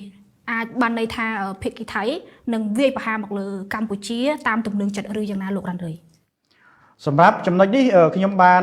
តាមដានមើលគឺថាភាគីថៃតែងតែវាយប្រហារសន្ធាប់ខ្លាំងនៅពេលដែលកិច្ចព្រមព្រៀងជាពិសេសកិច្ចព្រមព្រៀងបទឈប់បាញ់បានធ្វើឡើងហើយយើងឧទាហរណ៍ថាកាលពីថ្ងៃទី 8 ខែកក្កដាវិញគឺថានៅមុនដែលកិច្ចព្រមព្រៀងបត់ឈប់បាញ់ចូលជាធរមានម៉ោង 12 យប់ថ្ងៃទី 28 ហ្នឹងគឺថាភាគីថៃសម្រុកមែនទែនបានន័យថាវ័យសន្ធប់មែនទែនក្នុងពេលនោះហើយដូច្នេះហើយក្នុងកំឡុងពេលក្រោយមកជាពិសេសគឺនៅថ្ងៃទី10នៅថ្ងៃទី 13 កន្លងទៅហ្នឹងគឺថាមុនដែលកិច្ចព្រមព្រៀងឬក៏ថាមុនដែលការសម្របសម្រួលរបស់ប្រធានាធិបតីសហរដ្ឋអាមេរិកដូណាល់ត្រាំហើយក្រោមការសម្របសម្រួលរបស់នាយករដ្ឋមន្ត្រីអាន់វ៉ាអ៊ីប្រាហ៊ីមដែលជានាយករដ្ឋមន្ត្រីក៏ដូចជាប្រធានអាស៊ានហ្នឹងបានដែលតម្រូវឲ្យមានបទឈប់បាញ់មួយនៅថ្ងៃនៅម៉ោង 10 យប់ថ្ងៃទី 13 ហ្នឹងគឺថាភាគីថៃហ្នឹងក៏បានវេសន្ធប់ខ្លាំងដែរហើយដូច្នេះហើយក្នុងអំឡុងពេលដែលបទឈប់បាញ់ខ្លីៗបែបនេះភាគីថៃតែងតែធ្វើសកម្មភាពខ្លាំងហាក់ដូចជាបានប៉ុនប៉ងកាន់កាប់នៅចំណុចណាមួយដើម្បីបានជាមោទនភាពសម្រាប់ប្រទេសរបស់ខ្លួនឬក៏ថាសម្រាប់យោធារបស់ខ្លួនដែលអះអាងដើម្បីធ្វើឲ្យប្រជាជនថៃគាប់ចិត្តហើយដូច្នេះហើយក្នុងកំឡុងពេលនៃការប្រើរយៈពេលវែងបែបនេះខ្ញុំជឿថាថៃអាចនឹងពន្យាឬក៏ថាកងទ័ពថៃនឹងអាចនឹងមិនវ័យសម្រុកខ្លាំងទេទៅលើកងទ័ពកម្ពុជាហើយដូច្នេះហើយអាចប្រើពេលរយៈពេលវែងចាំមើលអេរយាប័តរបស់ថៃក៏អាចថាបានហើយថៃក៏ប្រើពេលហ្នឹងមិនវ័យសន្ធប់ខ្លាំងទេនេះជាអ្វីដែលខ្ញុំយល់ឃើញហើយយើងតាមដានមើលហើយយើងអាចទាញការសន្និដ្ឋានមួយបែបហ្នឹងដោយសារតែយើងហេតុអីបានថាបែបហ្នឹងដោយសារតែកងទ័ពថៃច្រើនតែវ័យសន្ធប់ក្នុងពេលដ៏ខ្លីដើម្បីកាន់កាប់ចំណុចណាមួយប៉ុន្តែបើប្រើក្នុងរយៈពេលវែងអញ្ចឹងថៃគឺអាចនឹងវ័យរពេះរប៉ោះឬក៏ថាវ័យតំបន់នេះតំបន់នោះមិនសន្ធប់ខ្លាំងមិនប៉ុនប៉ងដណ្ដើមកាន់កាប់នៅចំណុចណាមួយដើម្បីត្រៀមសម្រាប់ការចរចាសម្រាប់ការដោះដូរប៉ុន្តែយ៉ាងណាក៏ដោយក្នុងរយៈពេលវាយសន្ធប់ក្នុងរយៈពេលកន្លងមកដែលយើងឃើញហ្នឹងគឺថាកងទ័ពថៃតែងតែបរាជ័យហើយកងទ័ពកម្ពុជាតែងតែការពារបាននៅតំបន់ពិសេសឬក៏ថាតំបន់គ្រប់សមរភូមិរបស់ខ្លួននៅក្នុងការវាយបកក្នុងការការពារដែនពន្ធនភាពទឹកដីរបស់ខ្លួននេះគឺជាអ្វីដែលយើងដែលខ្ញុំយល់ថាការពន្យាពេលនៃការចរចាឬកិច្ចប្រជុំជាពិសេសកិច្ចប្រជុំរកដំណោះស្រាយបែបនេះគឺថាធ្វើឲ្យថៃនឹងអាចនឹងពន្យាការវាយប្រហារមកលើកងទ័ពកម្ពុជាដ៏សន្ធប់ផងក៏ថាបានបាទចាក្នុងសង្គ្រាមដែលគេដឹងថាថៃគឺជាអ្នកបង្កហេតុនេះលោករ៉ាន់រ៉ុយសម្រាប់មជ្ឈដ្ឋានអ្នកនយោបាយថៃចាក៏ដូចជាអ្នកសិក្សាវិញតើមកទល់ពេលនេះមានប្រតិកម្មយ៉ាងណាខ្លះដែរចាបាទជាការពិតហើយក្នុងរយៈពេលកន្លងមកនេះជាពិសេសក្រោយដែលលោកនាយករដ្ឋមន្ត្រីអនុទីនឆានវរៈគុលបានបកគលអំណាចឲ្យប្រជាជនថៃវិញដែលជាការប្រកាសមួយបើកផ្លូវឲ្យមានការរំលាយសភាហើយក្នុងរយៈពេលប្រមាណម៉ោងប៉ុណ្ណោះគឺថាព្រះរាជក្រឹត្យរបស់ព្រះមហាក្សត្រថៃនឹងបានផ្ញើទៅកាន់រដ្ឋសភាហើយរំលាយសភាភ្លាមតែម្ដងហើយដូច្នេះហើយការប្រកាសរបស់នាយករដ្ឋមន្ត្រីថៃនៅពេលនោះគឺបានធ្វើឲ្យមានការភ្ញាក់ផ្អើលយ៉ាងខ្លាំងហើយអ្វីជាប្រតិកម្មដែលយើងឃើញពីមជ្ឈដ្ឋានទូទៅគឺថាប្រទេសថៃហ្នឹងមានវិបត្តិផ្ទៃក្នុងច្រើនហើយជាពិសេសគឺថាបញ្ហាកង្វល់ពីអ្នកនយោបាយរបស់ប្រទេសថៃហ្នឹងដែលបានបង្ហាញឲ្យឃើញថាអ្វីដែលជាជំហររបស់លោកអនុទីនបានធ្វើមកលើកិច្ចព្រមព្រៀងដែលមានស្រាប់ជាមួយនឹងប្រទេសកម្ពុជាហ្នឹងនឹងធ្វើឲ្យប្រទេសថៃហ្នឹងមានវិបត្តិហើយជាពិសេសនាំប្រទេសថៃទៅរកគ្រោះថ្នាក់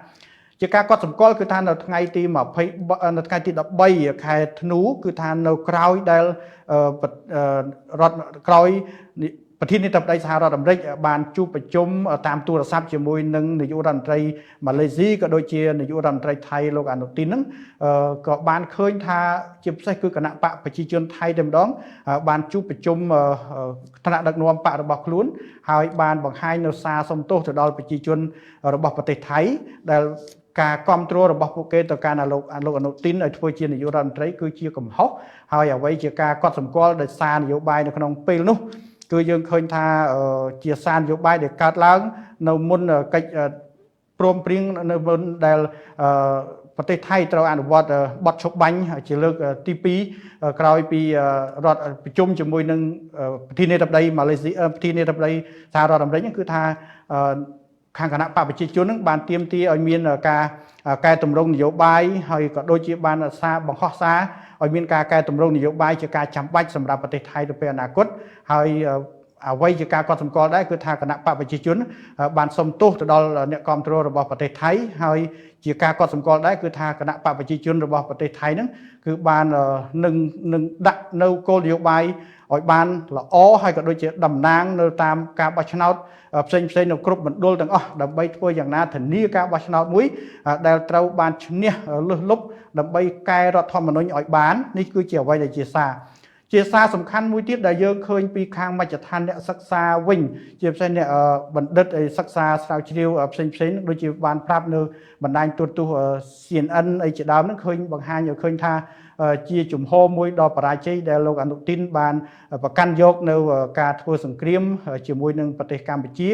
ដែលធ្វើឲ្យដើមមិនត្រូវបន្ទាត់នយោបាយអន្តរជាតិដែលធ្វើឲ្យប្រទេសថៃនឹងកាន់តែដុនដាបក្នុងវិស័យការទូតហើយនិងសេដ្ឋកិច្ចទៅថ្ងៃខាងមុខនេះគឺជាមជ្ឈដ្ឋានដែលយើងឃើញហើយយើងឃើញមានការតវ៉ានៅក្នុងប្រទេសមានអ្នកទាមទារឲ្យមានការបញ្ចប់សង្គ្រាមមានផ្នែកសារព័ត៌មានមួយចំនួននឹងក៏បានធ្វើយុទ្ធនាការមួយចំនួនដែលបង្ហាញថាប្រទេសថៃនឹងកំពុងតែមានវិបត្តិនៅក្នុងនាពេលអនាគតដែលបង្ហាញឲ្យឃើញថាជាបន្ទាត់នយោបាយការបរទេសមួយដ៏ខុសឆ្គងចាជុំវិញសង្គ្រាមរវាងកម្ពុជានិងថៃនេះដែរជាឃើញថាថ្មីត្បិតតែមានការសម្របសម្រួលពីប្រធានាធិបតីអាមេរិកដូណាល់ត្រាំភាគីថៃហាក់បីដូចជាមិនញញើតទៅនឹងសម្ដីរបស់លោកដូណាល់ត្រាំសោះចាលោករ៉ាន់រ៉ឺខ្ញុំចង់ដឹងថាតើក្រោយការអំពាវនាវរបស់ប្រធានាធិបតីសហរដ្ឋអាមេរិកគ្មានប្រសិទ្ធភាពតើលោកដូណាល់ត្រាំលែងរវល់ទៅនឹងបញ្ហាចំនួននេះឬក៏យ៉ាងណាចាមិនដូច្នោះទេថារីក្រោយពីអ្វីដែលលោកដូណាល់ត្រាំបានសម្របសម្រួលហើយឲ្យមានការឲ្យមានបទឈប់បាញ់ជាថ្មីរវាងកម្ពុជាហើយនិងប្រទេសថៃនោះគឺថាបទថ្មីត្បិតតែប្រទេសថៃបានបដិសេធសំណើរបស់ដូណាល់ត្រាំឲ្យមានបទឈប់បាញ់ហើយងាកទៅរកតុចរចាងាកទៅរកការអនុវត្តបទឈប់បាញ់ឬក៏ថាកិច្ចព្រមព្រៀងសន្តិភាពដែលបានចុះហត្ថលេខាដែលមានស្រាប់នោះគឺថាអ្វីដែលយើងឃើញនៅពេលចុងក្រោយនេះជាពិសេសការផ្សាយរបស់កាសែត Wall Street Journal របស់សហរដ្ឋអាមេរិកដែលបានសម្ភាសស្រង់សម្ដីរបស់លោក Donald Trump ផ្ទាល់ហ្នឹងគឺបានបង្ហាញឲ្យឃើញថាលោកមានបំណងនឹងដាក់ទណ្ឌកម្មផ្នែកសេដ្ឋកិច្ចឬក៏ថាដាក់ទណ្ឌកម្មពន្ធគយអាចនឹងតម្លើងពន្ធគយទៅដល់ប្រទេសទាំងពីរថ្មីត្បិតថាយើងឃើញថាសាររបស់ Donald Trump ហ្នឹងគឺមិនបានបង្ហាញឲ្យសង្កត់ទៅលើភាគីថៃក៏ពិតមែនបានន័យថាសង្កត់ទៅលើភាគីចំនួនទាំងពីរក៏ប៉ុន្តែក្នុងអ្វីដែលយើងឃើញគឺថាជាសារសំខាន់ដែលលោកដែលប្រធានាធិបតីសហរដ្ឋអាមេរិកនឹងសង្កត់ទៅលើភាគីថៃព្រោះថារឿងទាំងរ៉ាវទាំងអស់គឺភាគីថៃជាអ្នកល្មើសហើយជាអ្នកដែលធ្វើឲ្យសហរដ្ឋអាមេរិកនឹងបាក់មុខបាក់មាត់យ៉ាងខ្លាំងនៅក្នុងការសម្របសម្រួលរបស់លោកប្រធានាធិបតីសហរដ្ឋអាមេរិកដូណាល់ត្រាំហ្នឹងហើយដូច្នេះហើយគឺជាអ្វីដែលប្រធានាធិបតីសហរដ្ឋអាមេរិកមិនភ្លេចទេនៅក្នុងការតាមដានការអនុវត្តនៅបទច្បាញ់ហើយជាពិសេសគឺការងាកទៅរកការអនុវត្តនៅកិច្ចព្រមព្រៀងបទច្បាញ់ដែលខ្លួនបានចុះហត្ថលេខាហើយអ្វីជាការសំខាន់គឺថាលោក Donald Trump បាននិយាយថា nobody can do but me បានន័យថាគ្មាននរណាម្នាក់អាចធ្វើទេប៉ុន្តែគាត់អាចធ្វើបានចង់និយាយថានឹងដាក់ទណ្ឌកម្មទៅលើភាគីចំនួនដែលមិនអនុវត្តនៅកិច្ចព្រមព្រៀងការសម្របសម្រួលរបស់គាត់នេះគឺជាអ្វីដែលយើងឃើញថារដ្ឋបាលរបស់សហរដ្ឋអាមេរិកមិនបោះបង់ចោលនៅអ្វីដែលប្រទេសទាំងពីរមានចំនួនហើយបានចុះហត្ថលេខាព្រមព្រៀងគ្នាបានបដិញ្ញាចិត្តកាលពីថ្ងៃទី26ខែតុលាឆ្នាំ2025នៅឯទីក្រុងកូឡាឡាំពូដែលពេលនោះគឺថាប្រធានាធិបតីសហរដ្ឋអាមេរិកលោក Donald Trump នោះគឺមានភាពសប្បាយរីករាយមែនទែនហើយចាត់ទុកថាគឺជាជោគជ័យនៅក្នុងវិស័យការទូតជាពិសេសគឺថាជោគជ័យនៅក្នុងការធ្វើជាប្រធាននៅកិច្ចព្រមព្រៀងសន្តិភាពដែលធ្វើឲ្យសហរដ្ឋអាមេរិកមានមុខមាត់យ៉ាងខ្លាំងនៅក្នុងតំបន់ហើយក៏ដូចជាការផ្សព្វផ្សាយទៅក្នុងសកលលោកនេះបញ្ជាក់ថាសហរដ្ឋអាមេរិកមិនភ្លេចទេហើយជាពិសេសគឺលោកប្រធានាធិបតីសហរដ្ឋអាមេរិក Donald Trump មិនភ្លេចទេក្នុងការទាញភាគីទាំងពីរឲ្យចាប់ដៃគ្នាសម្រាប់ការអនុវត្តកិច្ចព្រមព្រៀងសន្តិភាពនេះបាទចាសសូមអរគុណលោករ៉ាន់រ៉ឺដែលបានរំលេចព័ត៌មានទាក់ទងទៅនឹងការប្រកាសពន្យាពេលនៃការកោះប្រជុំរដ្ឋមន្ត្រីការបរទេសអាស៊ានរបស់នាយករដ្ឋមន្ត្រីម៉ាឡេស៊ីក្នុងព្រឹត្តិការណ៍ព័ត៌មានអន្តរជាតិថ្ងៃនេះចា៎អស់លោកអ្នកនាងកញ្ញាជាទីមេត្រីប្រធានាធិបតីសហរដ្ឋអាមេរិកលោកដូណាល់ត្រាំគម្រាមដំឡើងពន្ធគយជាវិធានការបញ្ឈប់សង្គ្រាមកម្ពុជាថៃចាដែលកំពុងផ្ទុះយ៉ាងក្តៅគគុក Thailand and Cambodia ប្រធានាធិបតីអាមេរិកលោក Donald Trump បានថ្លែងថាលោកបានគម្រាមដាក់ពន្ធគយថ្មីលើប្រទេសថៃនិងកម្ពុជាប្រសិនបើប្រទេសទាំងពីរបរាជ័យក្នុងការបញ្ឈប់អារិភាពនៅតាមព្រំដែនជម្លោះរបស់ពួកគេដោយចាត់ទុកពន្ធគយជាឧបករណ៍ដ៏សំខាន់នៅក្នុងកិច្ចខិតខំប្រឹងប្រែងរបស់ទីក្រុង Washington ដើម្បីបង្ខំឲ្យមានបទឈប់បាញ់នេះបើយោងតាមការចុះផ្សាយរបស់សារព័ត៌មាន TASS កាលពីថ្ងៃអាទិត្យទី14 ខែធ្នូឆ្នាំ2025នៅក្នុងបទសម្ភាសន៍ជាមួយកាសែត The Wall Street Journal ដែលត្រូវបានថតទុកកាលពីថ្ងៃសុក្រលោក Trump បាននិយាយថាលោកបានប្រមានរដ្ឋាភិបាលទាំងពីរថាការបន្តប្រយុទ្ធគ្នានឹងជំរុញឲ្យអាមេរិកលុបចោលកិច្ចព្រមព្រៀងពាណិជ្ជកម្មនិងដំឡើងពន្ធគយជាការដាក់ទណ្ឌកម្មបន្ទាប់ពីការហៅទូរស័ព្ទជាមួយនាយករដ្ឋមន្ត្រីថៃលោកអនុទិន ឆាន់វីរ៉ាគុលនិងនាយករដ្ឋមន្ត្រីកម្ពុជាសម្ដេចធិបតីហ៊ុនម៉ាណែតលោក Trump បានបញ្ជាក់ថាមេដឹកនាំទាំងពីរបានយល់ព្រមបញ្ឈប់អារិភាពក្នុងរយៈពេល24ម៉ោងបើទោះបីជាការប៉ះទង្គិចគ្នានៅតែបន្តកើតមាននៅពេលក្រោយក៏ដោយ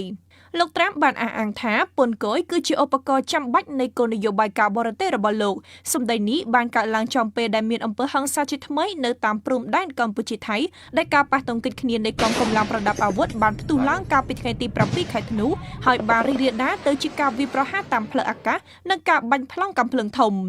ប្រទេសកម្ពុជានិងថៃធ្លាប់បានចុះហត្ថលេខាលើសេចក្តីថ្លែងការណ៍រួមមួយកាលពីខែតុលាក្រោមវត្តមានរបស់លោក Trump នៅខាងក្រៅកិច្ចប្រជុំកំពូលអាស៊ានដោយបដិញ្ញាចិត្តក្នុងការកាត់បន្ថយភាពតានតឹងពាក់ព័ន្ធនឹងការអំពាវនាវចុងក្រោយនេះរបស់លោក Trump លោកអនុទិនប្រកែកមិនព្រមស្ដាប់ហើយថែមទាំងនិយាយដោយផ្កើនថាគ្មានកិច្ចព្រមព្រៀងបទឈប់បាញ់ណាមួយត្រូវបានដាក់ឲ្យប្រើប្រាស់ទេហើយប្រទេសថៃនឹងបន្តប្រយុទ្ធដោយមិនខ្វល់ពីការអំពាវនាវរបស់អន្តរជាតិឡើយខណៈយន្តហោះចម្បាំងថៃបានបើកការវាយប្រហារគោលដៅថ្មីនៅក្បែរព្រំដែនប៉ុន្មានម៉ោងក្រោយការប្រកាសរបស់មេដឹកនាំអាមេរិក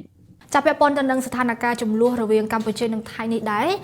យោធាថៃចាគម្រាមបិទព្រំដែនសមុទ្រជាមួយកម្ពុជាបើថៃពិតជាបិទឈូងសមុទ្រថៃគឺជាសកម្មភាពដូចកក្លឿនខុសច្បាប់អន្តរជាតិទាំងស្រុងកាលពីថ្ងៃអាទិត្យទី14ខែធ្នូឆ្នាំ2025បញ្ជាការយោធាថៃបានចេញបញ្ជាបិទផ្លូវសមុទ្រដើម្បីទប់ស្កាត់ប្រេងឥន្ធនៈនិងទំនិញយុទ្ធសាស្ត្រផ្សេងទៀតមិនឲ្យចូលដល់ប្រទេសកម្ពុជាយ៉ាងណាឈូងសមុទ្រថៃមិនមែនជារបស់ថៃផ្ដាច់មុខទេហើយចំណាត់ការនេះគឺបង្ហាញពីភាពកក្លឿនរបស់ថៃជាមួយប្រទេសដទៃទៀតដែលក៏មានចំណែកក្នុងដែនទឹកនោះដែរដូចជាកម្ពុជាវៀតណាមនិងម៉ាឡេស៊ីជាការពិតការសម្រេចចិត្តរបស់ប្រទេសថៃក្នុងការបិទដែនទឹកនេះទាំងស្រុងដែលរារាំងការដឹកជញ្ជូនស្បៀងអាហារថ្នាំពេទ្យឬទំនិញស៊ីវិលសំខាន់ៗផ្សេងទៀតដែលបណ្ដាលឲ្យមានគ្រោះថ្នាក់ធ្ងន់ធ្ងរដល់ប្រជាជនស៊ីវិលនោះវាអាចត្រូវចាត់ទុកថាខុសច្បាប់ក្រោមច្បាប់មនុស្សធម៌អន្តរជាតិបើថៃបិទឈូងសមុទ្រនេះទាំងមូលថៃនឹងរំលោភលើអនុសញ្ញាសហប្រជាជាតិស្ដីពីច្បាប់សមុទ្រដែលផ្ដល់សិទ្ធិឲ្យគ្រប់រដ្ឋទាំងអស់មានសេរីភាពក្នុងការធ្វើនាវាចរឆ្លងកាត់ដែនទឹកអន្តរជាតិនិងតំបន់សេដ្ឋកិច្ចផ្ដាច់មុខរបស់រដ្ឋដទៃឈូងសមុទ្រថៃគឺជាដែនទឹកអន្តរជាតិដែលព័ទ្ធជុំវិញដោយប្រទេសចំនួន4មានថៃកម្ពុជាវៀតណាមនិងម៉ាឡេស៊ីដូច្នេះថៃគ្មានសិទ្ធិកំណត់ការធ្វើនាវាចរឬបិទទាំងស្រុងនៅដែនទឹកដែលហួសពីដែនទឹកចម្ងាយ22គីឡូម៉ែត្ររបស់ខ្លួននោះទេសរុបទៅឈូងសមុទ្រថៃភាគច្រើនគឺជាតំបន់សេដ្ឋកិច្ចផ្ដាច់មុខឬដែនទឹកអន្តរជាតិតាមធម្មតារដ្ឋមួយមិនមានសិទ្ធិបិទទាំងស្រុងនៅការធ្វើនាវាចរនៅក្នុងតំបន់ទាំងនេះទេសូមជម្រាបថាឈូងសមុទ្រថៃជាផ្នែកនៃសមុទ្រចិនខាងត្បូងមានផ្ទៃក្រឡាប្រហែល 320,000 គីឡូម៉ែត្រការ៉េនិងជម្រៅជាមធ្យមប្រហែល 88 ម៉ែត្រចាងាកចេញពីបញ្ហាព្រំដែនរវាងកម្ពុជានិងថៃបន្តទៅកាន់ព្រឹត្តិការណ៍ព័ត៌មាននៅអ៊ុយក្រែនវិញទស្សនិកជនប្រធានាធិបតី Zelensky ចាសុកចិត្តលះបង់មហិច្ឆតាមិនចូល NATO ឲ្យតែប្រទេសលោកខាងលិចធានាសន្តិសុខដល់អ៊ុយក្រែនសមាជិកភាពរបស់អ៊ុយក្រែនក្នុងអង្គការ NATO គឺជាអ្វីដែលរុស្ស៊ីអះអាងថាជាឫសគល់មួយដែលឈានដល់ការផ្ទុះសង្គ្រាមហើយរយៈពេលប៉ុន្មានឆ្នាំមកនេះទីក្រុងគៀវនៅតែចិញ្ចឹមចិត្តមិនបោះបង់ចោលមហិច្ឆតានេះឡើយយ៉ាងណាតាមការផ្សាយរបស់ Guardian កាលពីថ្ងៃអាទិត្យទី14ខែធ្នូឆ្នាំ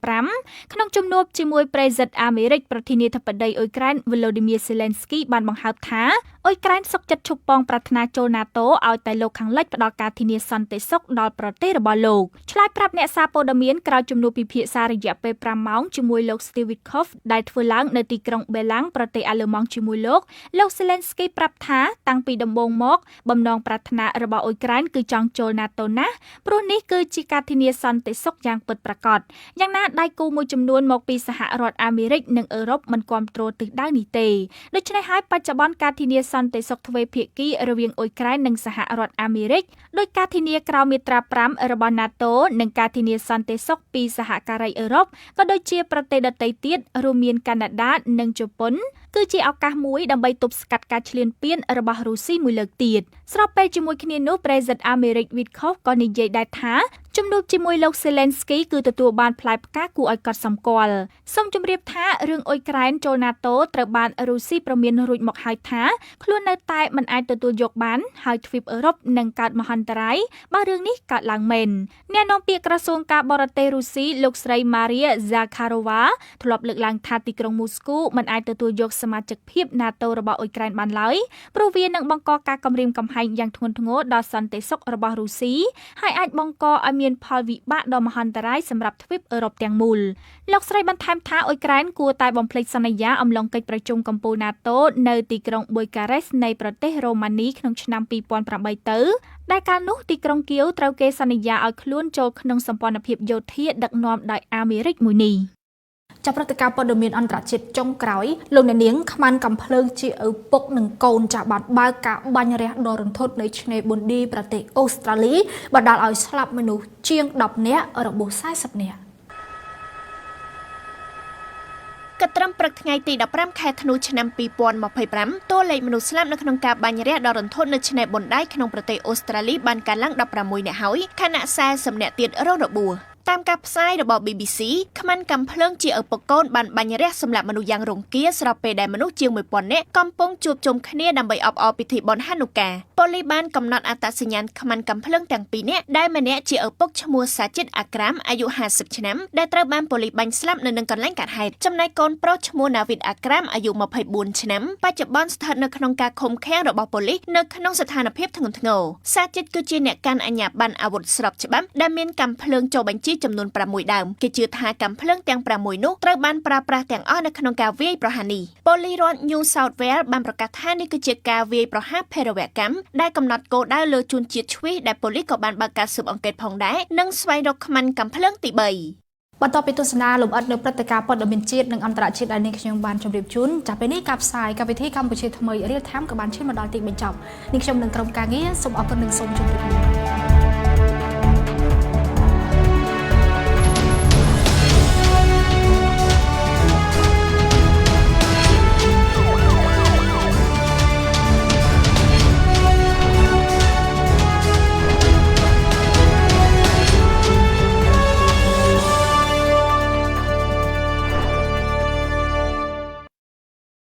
អាមេរិកក៏មិនស្ដាប់ម៉ាឡេក៏មិនស្ដាប់ឥឡូវចិនចេញមកទៀតហើយណាចិនបដិញ្ញាចិត្តធ្វើឲ្យឲ្យមានកិច្ចព្រមព្រៀងសន្តិភាពតទៅបានរវាងកម្ពុជានិងខ្មែរបាទតែឥឡូវហ្នឹងបើវាអត់ស្ដាប់អាណាគេមកហ្នឹងចិនធ្វើបានអត់បងប្អូនឥឡូវខ្ញុំក៏ដឹងថាមិនដែរហើយមិនបាច់មានតែមកជាខ្ញុំដែរក៏ស្រែកម៉េះបើអញមិនស្រែកហើយស្ដាប់អញអីនោះណាព័ត៌មានហ្នឹងហើយឥឡូវបើគាត់ដឹងព័ត៌មានផ្សាយប្រាប់ទិសដែរខុសដែរហ្នឹងហើយឥឡូវនេះចិនចេញមកទៀតហើយថាចិនបដិញ្ញាចិត្តថានឹងធ្វើឲ្យមានសន្តិភាពរវាងកម្ពុជាខ្មែរកម្ពុជាថៃបាទហើយតើចិនធ្វើបានដល់កម្រិតណាបើអាមេរិកថៃវាអត់ស្ដាប់ផងហ្នឹងម៉ាឡេប្រធានអាស៊ានថៃវាអត់ស្ដាប់ផងហ្នឹងតើចិនអាចធ្វើបានកម្រិតណាតាមបានទាំងអស់គ្នានេះជាព័ត៌មានបឋមតែប៉ុណ្ណោះជំរាបសួរប្រិមត្តទស្សនិកជនជាទីមេត្រីនៅពេលនេះសូមជូនព័ត៌មានខ្លីមួយគឺថាថ្ងៃនេះអ្នកនាំពាក្យក្រសួងការបរទេសចិនបានថ្លែងនៅក្នុងសន្និសីទមួយថាប្រទេសចិនស្នើសុំជំរុញឲ្យប្រទេសថៃនិងប្រទេសកម្ពុជាបញ្ចប់ពីការឈប់បាញ់គ្នាយោងតាមអ្នកនាំពាក្យក្រសួងការបរទេសចិនបានដឹងថាចិនសង្ឃឹមថាកម្ពុជានិងថៃបញ្ឈប់ការប្រយុទ្ធគ្នានិងរក្សាបទឈប់បាញ់ឲ្យកាន់តែឆាប់លោកគូជុនជាងគុនអ្នកនាំពាក្យក្រសួងការបរទេសចិនបានដឹងថាប្រទេសចិនសង្ឃឹមថាកម្ពុជានិងថៃនឹងអនុវត្តការអត់ធ្មត់អតិបរមាចាត់វិធានការទាំងអស់ដែលជួយឲ្យបញ្ឈប់ការប្រយុទ្ធគ្នានិងបន្តស្ថានភាពឲ្យបានឆាប់បំផុតចិននឹងបន្តស្របតាមឆន្ទៈរបស់ភាគីទាំងពីរខិតខំឲ្យអស់ពីសមត្ថភាពដើម្បីជំរុញការចរចាដើម្បីសន្តិភាពនិងដើរតួនាទីស្ថាបនានីតិវិធីរបស់ខ្លួនដើម្បីនាំមកបទឈប់បាញ់និងការស្ដារសន្តិភាពរវាងប្រទេសទាំងពីរ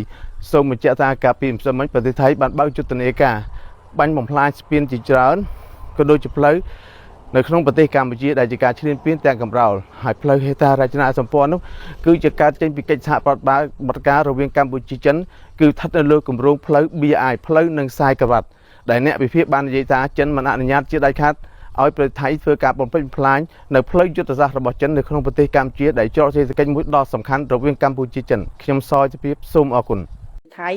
អំពីការឈ្លានពានរបស់យោធាថៃមកលើដែនអធិបតេយ្យរបស់កម្ពុជាដែលនៅក្នុងនោះគឺនាងខ្ញុំនឹងជម្រាបជូនស្ថានភាពនៅក្នុងយុទ្ធភូមិភាគទី4និងទី5ដែលគិតមកដល់ថ្ងៃទី15ខែធ្នូឆ្នាំ2025នេះគឺជាថ្ងៃទី9ហើយដែលយោធាថៃបានធ្វើសកម្មភាពឈ្លានពានមកលើកម្ពុជាភាគីថៃនៅតែបន្តរំលោភបំពានលើបទឈប់បាញ់និងសេចក្តីថ្លែងការណ៍រួមស្តីពីកិច្ចព្រមព្រៀងសន្តិភាពរវាងកម្ពុជាថៃដែលភាគីទាំងពីរបានចុះហត្ថលេខាកាលពីថ្ងៃទី26ខែតុលាឆ្នាំ2025នេះខ្ញុំសូមជម្រាបជូនអំពីស្ថានភាពនៃការគម្រាមកំហែងការឈ្លានពានការបាញ់ប្រហាររបស់ភាគីថៃនៅតំបន់មួយចំនួនក្នុងដែនអធិបតេយ្យរបស់កម្ពុជាទី1ស្ថានភាពជួរមុខនៅក្នុងសមរភូមិទិសយុទ្ធភូមិភាគទី4នៅក្នុងភូមិសាស្ត្រខេត្តឧត្តរមានជ័យនិងខេត្តព្រះវិហារភាគីថៃបានបន្តបាញ់ប្រហារមកលើកម្ពុជាគិតចាប់តាំងនៅថ្ងៃនេះគិតចាប់តាំងពីវេលាម៉ោង 4:30 នាទីព្រឹកទៀបភ្លឺរហូតដល់វេលាម៉ោង 16:00 នាទីរសៀលនេះបើគិតចាប់តាំងពីវេលាម៉ោង 4:30 នាទីដែលយោធាថៃបានចាប់ផ្ដើមបាញ់ប្រហាររហូតមកដល់ម៉ោងនេះម៉ោង 16:00 នាទីរសៀលនេះគឺភាគីថៃបានវាយប្រហារមកលើកងកម្លាំងកម្ពុជានិងក្នុងដែនអធិបតេយ្យរបស់កម្ពុជាយើងនៅក្នុងភូមិសាស្ត្រយុទ្ធភូមិភាគទី4រួមមាននៅថ្មដូនប្រាសាទតាមន់ធំជប់កគីតាថាវតំបន់អានសេះគោល8បោះស្បូវជាំតែភ្នំខ្មោចប្រាសាទតាក្របីប្រាសាទខ្នាអូស្មាច់ជប់អង្គុញដំណាក់ស្ដាច់ថ្មឆាត់និងប្រាសាទព្រះវិហារហើយមកទល់ម៉ោងនេះគឺមិនទាន់បញ្ឈប់សកម្មភាពនៅក្នុងការបាញ់ប្រហារនៅឡើយទេចា៎ទី2ស្ថានភាពជួរមុខនៅក្នុងសមរភូមិទិសយុទ្ធភូមិភាគទី5នៅក្នុងភូមិសាស្ត្រខេត្តបន្ទាយមានជ័យនិងខេត្តពោធិ៍សាត់ក្នុងនោះសូមអនុញ្ញាតបន្ថែមបន្តិចផងដែរនៅក្នុងយុទ្ធភូមិភាគទី4គឺនៅក្នុងខេត្តសៀមរាបនៅថ្ងៃនេះយើងក៏សម្គាល់ឃើញថាភាគីថៃបានពង្រីកនៅក្នុងការធ្វើការឈ្លានពានរបស់ខ្លួនទម្លាក់គ្រាប់បែកតាមរយៈយន្តហោះចម្បាំង F16 នៅក្នុងភូមិសាស្ត្រ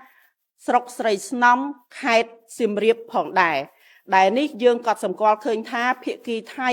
កាន់តែកក្លឿននិងកាន់តែកំរោលដែលនាងខ្ញុំបានធ្វើបច្ចុប្បន្នភាពនៅក្នុងเพจផ្លូវការរបស់ក្រសួងការពារជាតិជូនសាធារណជនរួចហើយចំពោះស្ថានភាពនៅក្នុងយុទ្ធភូមិភាគទី5នៅក្នុងខេត្តបន្ទាយមានជ័យនិងខេត្តពោធិ៍សាត់ភាគីថៃបានបាញ់ប្រហារមកលើកម្ពុជាគិតចាប់តាំងពីវេលាម៉ោង 13:00 នាទីរសៀលដល់វេលាម៉ោង